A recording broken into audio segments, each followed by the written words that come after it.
바랍니다. 앞뒤 좌우로 한번 인사하실까요? 오늘도 행복한 주일 되십시오.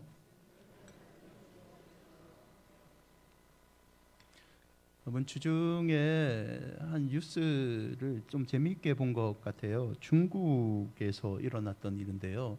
중국의 젊은 세대들 사이에 이 잠옷, 캐릭터 잠옷을 여러 개 겹쳐 있는 우스꽝스러운 복장으로 출근하는 게 유행이 일어나고 있다는 기사를 접하게 되었습니다. 사진을 보여주시면 이런 옷을 입고 이제 출근을 한대요. 또 다른 사진을 보여주시면 뭐 코로나 때 여러분의 자녀들이 집에서 재택근무했을 때 모습이죠.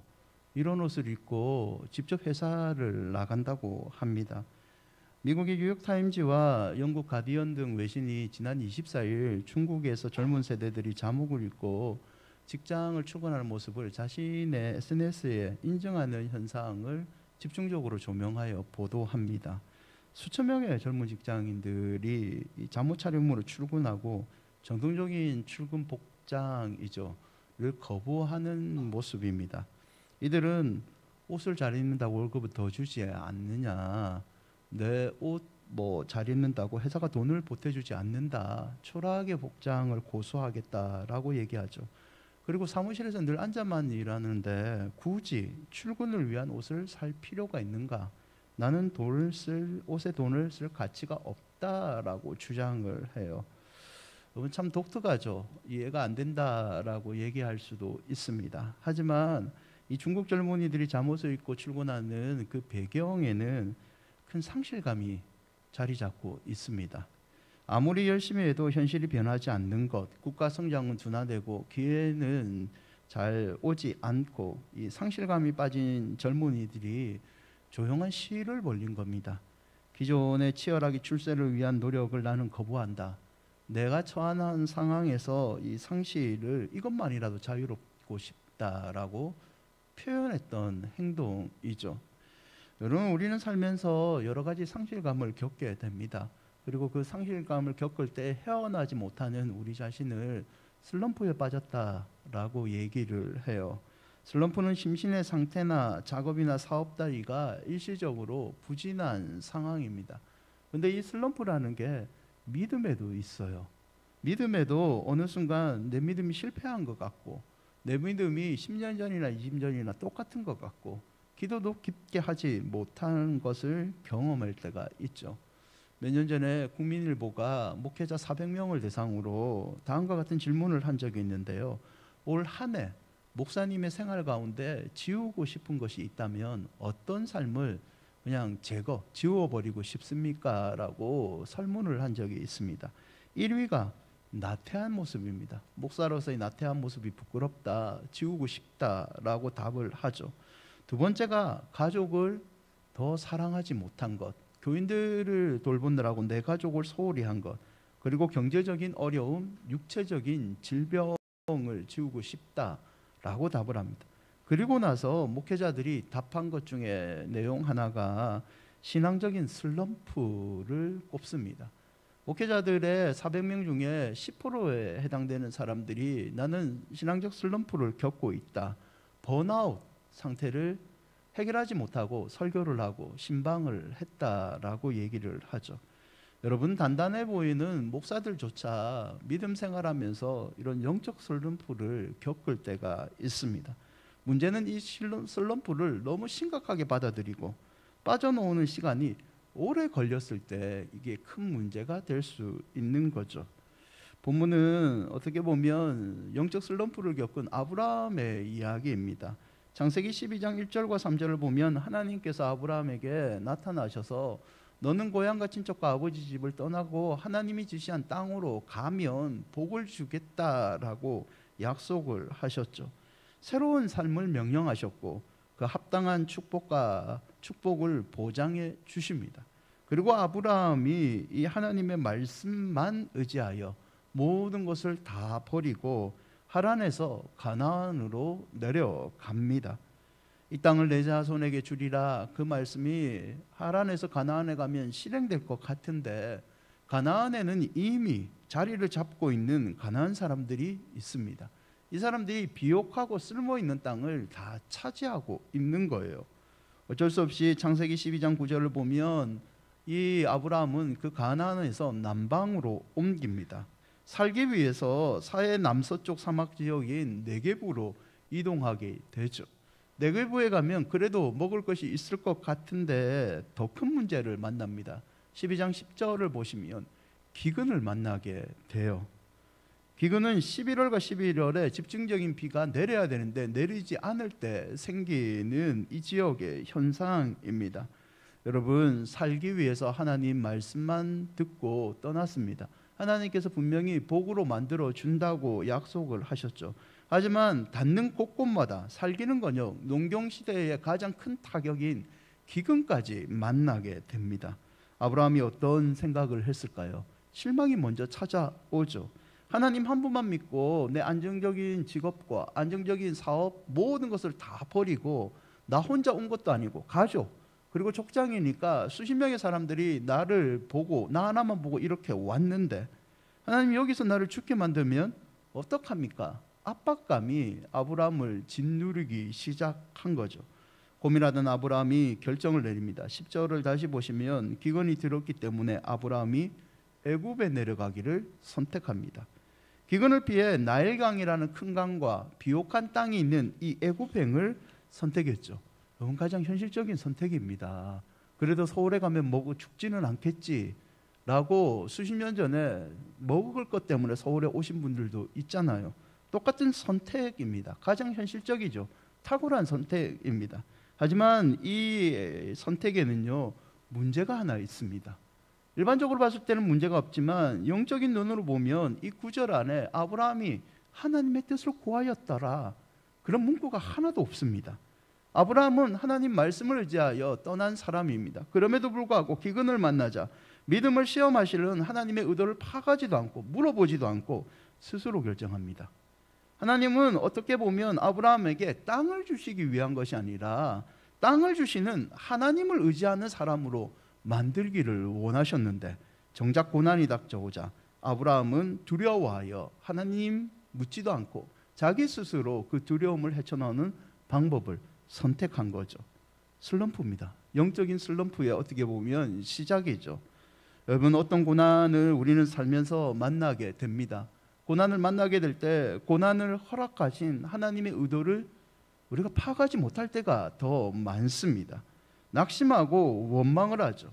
이게 내가 안에 믿음의 문제가 있다는 것을 알고 같은 노력을 다하는데 해결되지 않으면 여러분 당황합니다. 당황하면 어떻게 하세요? 더 기도하십니까? 그게 맞는데, 기도하는 게 맞는데 그렇게 잘 안 되고 세상적인 방법을 좀 사용해 봅니다. 그래서 예전 경우죠. 버스에 가면 늘 버스 커브에 적혀 있잖아요. 목사님, 권사님, 장로님 환영합니다. 3번 선녀도사를 찾아주세요. 이게 아니라는 것 알면서 내 믿음의 문제가 해결되지 않으면 전화를 누르죠. 그리고 3번 선녀도사를 찾게 됩니다. 하나님의 의도를 전혀 보지 못하고 그냥 상황만 보는 영적 슬럼프에 빠진 모습이죠. 첫째는요, 이 영적 슬럼프는 두려움에 빠지는 것으로 진행이 됩니다. 아브라함은 애굽에 가까이 오자 애굽 사람들이 자기를 죽일지 모른다는 두려움에 휩싸이게 됩니다. 11절과 12절에 보면 그의 아내 사라가 아름다웠습니다. 그리고 이방 사람들이 어느 정도 재산을 가지고 왔기 때문에 당연히 애굽 사람들이 자기들을 해한다고 생각을 하죠. 그리고 12절에 얘기하기를 11절과 12절을 보시면 이렇게 얘기합니다. 사라에게 제안을 하죠. 그대는 나의 누이라 하라. 그러면 내가 그대로 말미암아 안전하고 내 목숨이 그대로 보존되리라. 순간의 위기, 이 두려움을 없애는 방법으로 아브라함이 잔머리를 씁니다. 그게 뭐냐면 아내를 누이라고 얘기합니다. 창세기 20장 12절을 보면 사실 이 아내는요 친족 간의 결혼이 허락되는 시대였기 때문에 이복 누이가 맞습니다. 아내면서 누이이죠. 아브람과 사라는 데라의 자식들로서 다른 어머니를 가진 자들입니다. 문제는 아브라함의 태도죠. 하나님을 의지해서 이 위기를 돌파하기보다는 두려움에 휩싸여서 죄를 범하게 된 겁니다. 위험한 상황에서 하나님을 신뢰하지 못하고 내 머리를 굴려서 스스로 빠져나오려는 우리의 모습과 비슷하다는 거죠.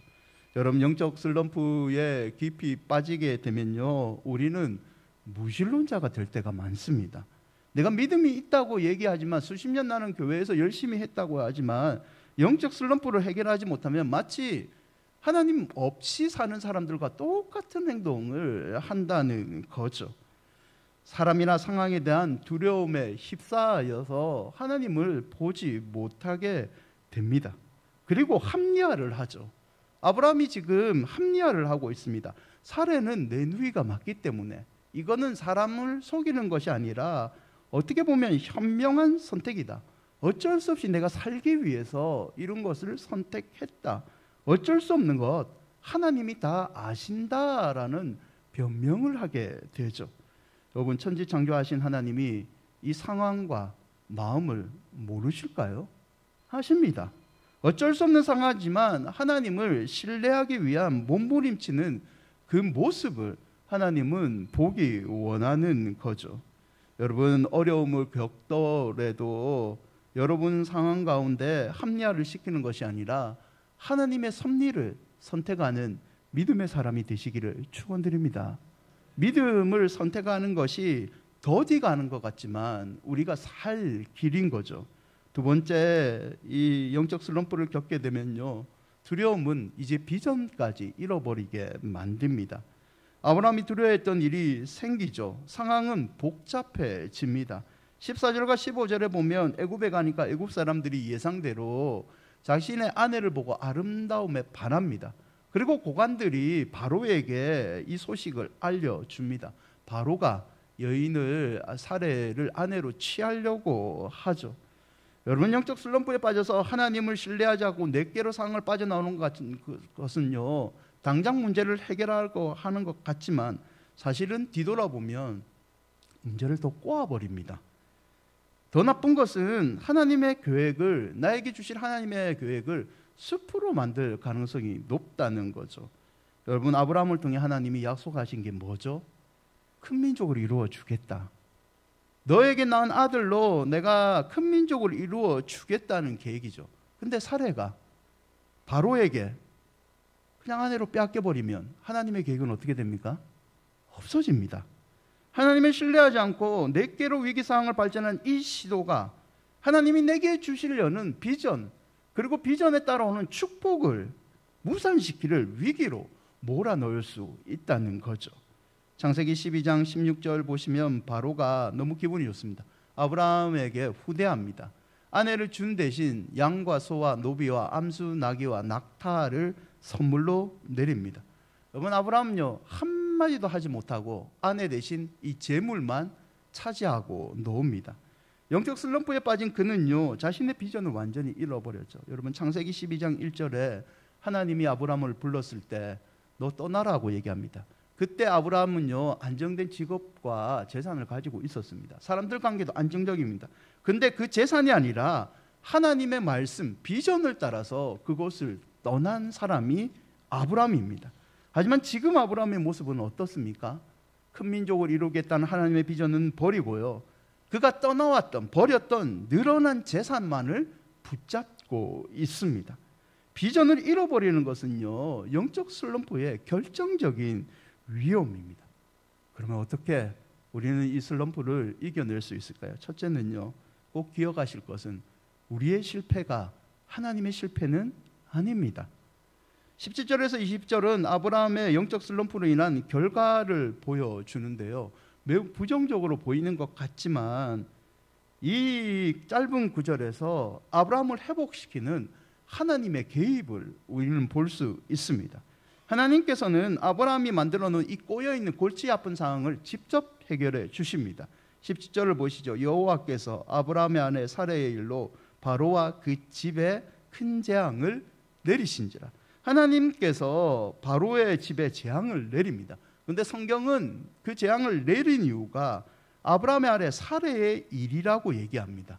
아브라함의 사레를 취해서 자신이 약속하신 축복을 보호해 주기 위해서 하나님께서 직접 개입해 하셔서 아브라함이 풀지 못한 문제를 풀어준다는 의미이죠. 여러분, 바로의 집을 어떻게 쳤는지 성경은 기록하지 않지만 바로가, 권력자였던 바로가 자신이 하려 했던 살해를 취하는 일을 중단한 것만큼 큰 재앙이 내렸음을 알고 있습니다. 여러분, 무엇을 우리는 알 수 있을까요? 아브라함이 비전대로 살지 못하고 자신의 비전을 버리는 안타까운 실패를 보여줬지만 아브라함을 이곳으로 이끄신 하나님은 실패하지 않음을 우리에게 보여주고 있는 거죠. 하나님은 자신의 자녀가 영적 슬럼프에 빠져서 헤매일 때는 한없이 헤매이도록 버려두지 않으시고 결국엔 하나님이 원하시는 선한 곳으로 이끌어 주신다는 말씀입니다. 여러분, 시편 23편 3절과 4절인데요. 함께 읽어볼까요? 내 영혼을 소생시키시고 자기 이름을 위하여 의의 길로 인도하시는도다.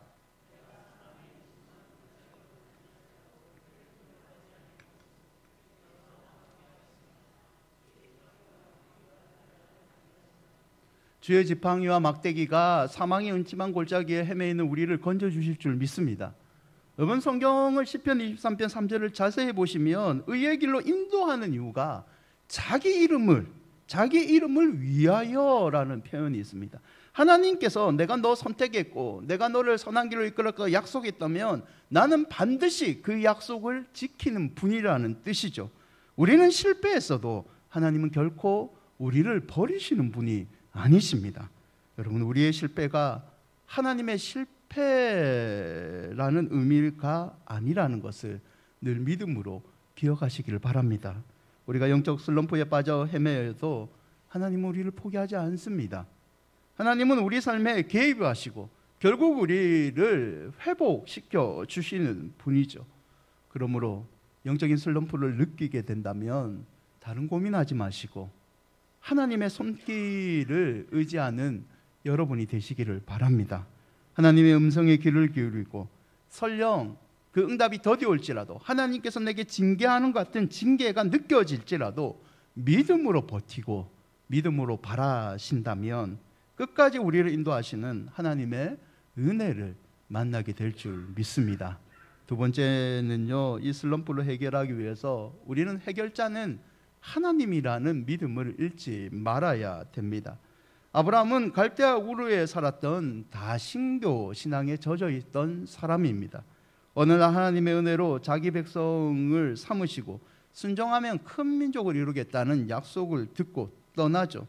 그래서 위기의 순간 하나님께서 이 아브라함의 문제 또한 해결해 주셨던 겁니다. 여러분, 믿음으로 산다는 것을 어떤 의미로 받아들이고 계십니까? 내가 복받고 잘 되는 것, 내 마음이 평안한 것, 그 모든 것도 맞습니다. 하지만 믿음으로 산다는 것은 끝까지 하나님과 하나님의 말씀을 믿는 겁니다. 문제의 해결은 하나님께 있는 것을 점점 인정하는 것이 믿음이 점점 깊어진다는 의미죠.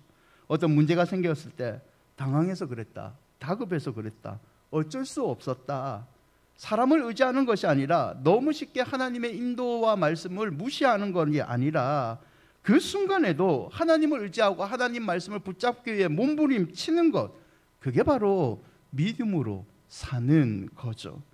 여러분, 살면서요, 누구나 다 두려움을 만납니다. 누구나 다 무섭습니다. 해결하지 못한 상황을 겪으면요, 누구나 다 영적인 슬럼프에 빠집니다. 그래서 성경에서요, 우리를 권면할 때 360번 넘게 두려워하지 말라, 두려워하지 말라.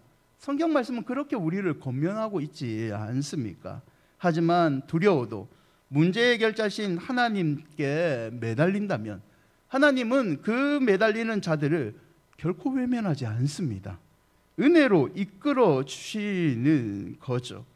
아브라함의 어렵고 절박했던 문제는 아브라함 자신이 해결할 수 없기 때문에 하나님께서 한계를 보시고 결국 직접 개입해서 그 문제를 해결해 주셨던 거죠. 욥기 38장 4절인데요. 내가 땅에 기초를 놓았을 때 내가 어디에 있었느냐? 내가 깨달았거든 말할지어다. 욥의 시련 가운데 끝자락에 욥이 하나님을 원망하니까 하나님께서 직접 나타나셔서 하신 말씀인데요. 이 4절은 두 가지 질문으로 이루어져 있습니다. 내가 아니냐? 내가 할 수 있느냐? 이 두 가지 질문을 물어보시죠. 여러분, 정답이 뭔지 아십니까? 우리는 알지 못한다. 하나님은 아신다. 이게 인생의 문제를 푸는 정답임을 보여줍니다. 즉, 우리는 해결할 수 없는 것도 있지만 우리가 믿는 하나님께서는 해결할 수 있는 것이, 모든 것을 해결할 수 있는 유일한 분이라는 뜻이죠. 여러분, 아브라함이 거짓말을 한 이유가요, 바로가 무서워서였습니다. 바로가 두려워서이죠. 그래서 하나님이 바로를 심판하심으로 바로보다 큰 신분은 자신밖에 없다는 것을 보여주고 있는 거죠. 이 사실을 깨달은 다음에 아브라함이 하나님께 예배를 드립니다. 창세기 13장 4절을 보시면 그가 처음으로 제단을 쌓고 거기서 여호와의 이름을 불렀더라. 하나님께, 크신 하나님께 예배로 나아가는 모습을 볼 수 있죠. 여러분, 하나님은 내 눈에 보이지 않습니다. 하지만 내 눈에 보이지 않지만 보이는 세상보다 더 크신 분이 하나님이십니다. 연약한 우리는 눈에 보이는 세상을 보고 두려워하죠. 쩔쩔매죠. 시선을 송두리째 빼앗기죠. 그래서 때로는 눈에 보이지 않는 하나님을 보지 못합니다. 문제는 더 커지고 믿음마저 잃어버리게 되죠. 그러나 이때 믿음을 잃어버리려고 할 때 딱 한 가지만 기억하십시오. 세상보다 크신 하나님이 나를 사랑하시고 나를 지켜주십니다.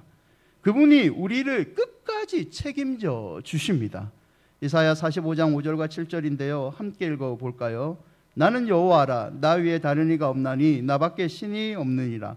너는 나를 알지 못할지라도 나는 내 띠를 동일 것이요 해 뜨는 곳에라든지 지는 곳에라든지 나밖에 다른 이가 없는 줄을 알게 하리라. 나는 여호와라. 다른 이가 없느니라. 나는 빛도 짓고 어둠도 창조하여 나는 평안도 짓고 환란도 창조하느니 나는 여호와라. 이 모든 일을 행한 자니라 하였노라. 아멘. 어둠도 만들고 빛도 만들으신 그분이 우리가 믿는 하나님 아버지이십니다. 여러분, 슬럼프에 빠질 때 기억하십시오. 세상이 하나님 손안에 있습니다. 세상이 하나님 손안에 있기에 우리의 문제는 결국 문제 해결자이신 하나님께서 풀어주십니다. 말씀을 맺고자 합니다. 한국도자기라는 여러분도 사용하시는 꽤 유명한 메이커가 있죠. 이 한국도자기의 김동수 회장님의 이야기인데요. 이 김동수 회장이 아버지 대신 이 회사를 물려받을 때는 사정이 좋지 않았습니다. 교수가 되겠다는 자신의 꿈을 접고 내려간 고향 땅에서 물려받은 회사는요, 사채 빚으로 허덕이고 있었습니다. 어느 정도냐? 매출의 40%를 이자 내는 데만 써야 될 정도입니다. 원금을 갚을 돈은 없고 직원들의 월급은 계속 미루어져 있는 형편이 힘든 상황이었죠. 빚을 해결하고 노력을 해도 빚은 해결되지 않고 빚이 이제 300억에 이르게 됩니다. 그렇게 어려움의 시간을 보내고 있을 때 장인인 이성복 목사님이 주관하는 예배에 참석하게 됐고 그 예배에서 이 김 회장은 평생 잊지 못할 설교를 듣게 됩니다. 목사님이 말씀하셨던 설교는 딱 한 줄로 요약될 수 있는데요. 시련은 연단의 과정일 뿐 신앙인은 반드시 승리하네. 딱 한 줄입니다. 시련은 연단의 과정일 뿐 신앙인은 반드시 승리하네 라는 이 설교에 힘입어 김 회장은 다시 죽을 힘을 다해 회사를 꾸립니다. 결국에는 이 빚을 모두 청산하게 되죠. 이분이 한 프로에 나와서 그때 상황을 기억하면서 간증한 내용이 있는데요. 간증의 일부에 이런 내용이 있습니다. 하나님을 믿고 하나님께 맡길 때 조금 신용만 하지 말고 온전히 다 맡겨야 합니다. 기도하더라도 기도하는 신용만 내지 말고 목숨 걸고 매달리고 기도하시기 바랍니다. 그리고 사람이 아니라 하나님 앞에 충성하고 사람에게 인정받고 평가받으려고 노력하지 말고 하나님께 인정받으려고 가든 충성을 다하시기 바랍니다. 그러면 반드시 하나님께서는 하늘의 생명과 축복을 주시고 그것을 받은 우리는 반드시 승리하게 됩니다. 여러분, 누구에게나 영적인 슬럼프는 있습니다.